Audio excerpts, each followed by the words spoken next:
Joining me now, Timothy Hayfie, former federal prosecutor and former lead investigator to the House January 6th committee. Welcome, my friend. Tim, good to see you. So if they're already giving taxpayer dollars to January 6th rioters, is this fund likely to block Blanche's confirmation? Well, what might doom his confirmation, Alex, is his refusal to put in writing what he has said in testimony to the Judiciary Committee several times, right? He has said the fund is dead. There's no reason to file anything because it's not going forward.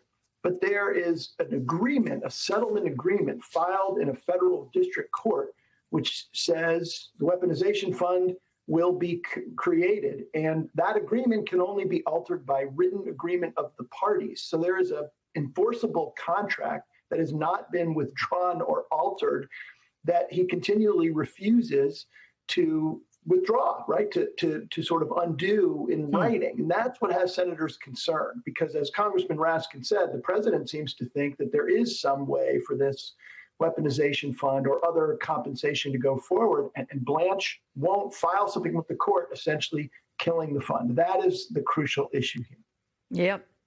So DOJ has dumped a windfall of cash on Senator Murkowski's home state of Alaska in the past few weeks. A $180 million lawsuit settlement, $400 million for tribal health care, $6 million for tribal law enforcement. DOJ officials have not explicitly disclosed any connection between these policy breakthroughs and wooing Murkowski's vote. And clearly her work on these issues certainly began long before Blanche's nomination. But does DOJ run the risk of appearing to curry favor? And Tim, does that even matter?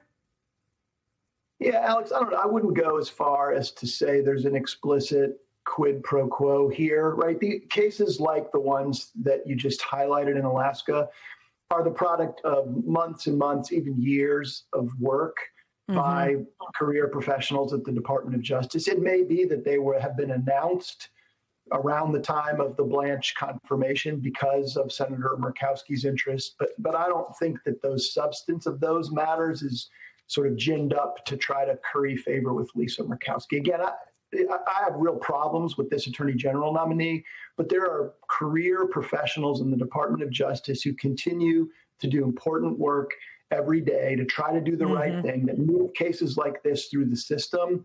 And giving them the benefit of the doubt, my guess is that this is the work of those career people that have been toiling in the vineyard here on these matters for months. I am glad you just highlighted that, because with all the negative headlines sometimes about DOJ, it's easy to forget that there are those that are still keeping things running on track. So Epstein survivors are still hoping for a breakthrough with Senator Tillis, whose questioning led to a hasty meeting with Blanche. Danielle Bensky wrote that Blanche did not offer survivors accountability, did not resolve their concerns, and she urges Tillis and every senator, in fact, to vote no on Blanche. Should his handling of the Epstein files alone, Tim, be disqualifying?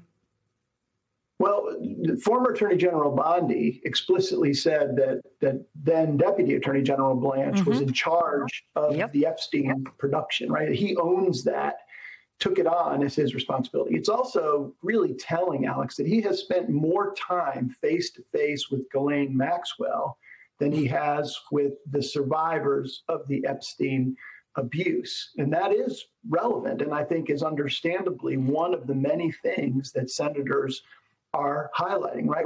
To give somebody the job of Attorney General requires trust. And when this Epstein matter has been so horribly mishandled and there seems to be a lack of sort of sympathy for the victims here, then that is raising legitimate issues of trust. And by the way, Blanche only went at the behest of a senator who said, the only way you're going to get my vote in this confirmation process is if you go and meet with these Epstein survivors. So Jack Smith, former special counsel, now your law firm partner, has been referred to DOJ for a criminal investigation over his testimony to Congress in a voluntary closed-door deposition in December. This is the part rankling GOP lawmakers. Let's watch. Did you seek a search warrant for the content of any text messages from members? From members? Yeah. No, I don't recall. I think it was just toll records. That's correct. Did the toll records that you requested from the senators, did they include the content of the phone calls? No. Did the records that you requested, the toll records from the members of Congress, include the content of text messages? No. Okay, we point out that Smith is now your colleague. So what can he do to defend against this?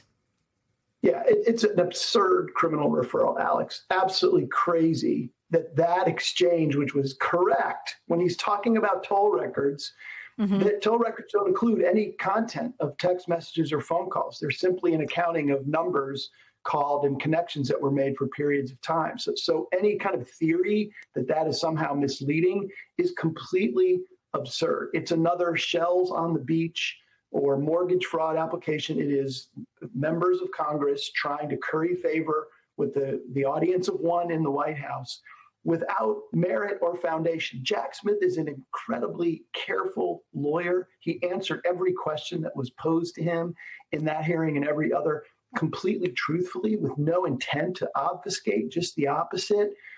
I'll also point out, Alex, that the lawyer asking him questions there is Marcus Childress, who is Jamie Raskin's chief counsel. So these are questions put forth by a Democratic member of Congress or the Democratic member's staff. So even in some crazy world in which Jack is politicized, you think he'd be trying to help the Democrats, not hurt them. The whole thing is absurd. It's not going anywhere. It is meant for headlines and to curry favor with the President of the United States, not with any serious lawyer or criminal prosecutor who will evaluate the referral. Okay, based on our conversation, my friend, I'm not going to give it any more oxygen.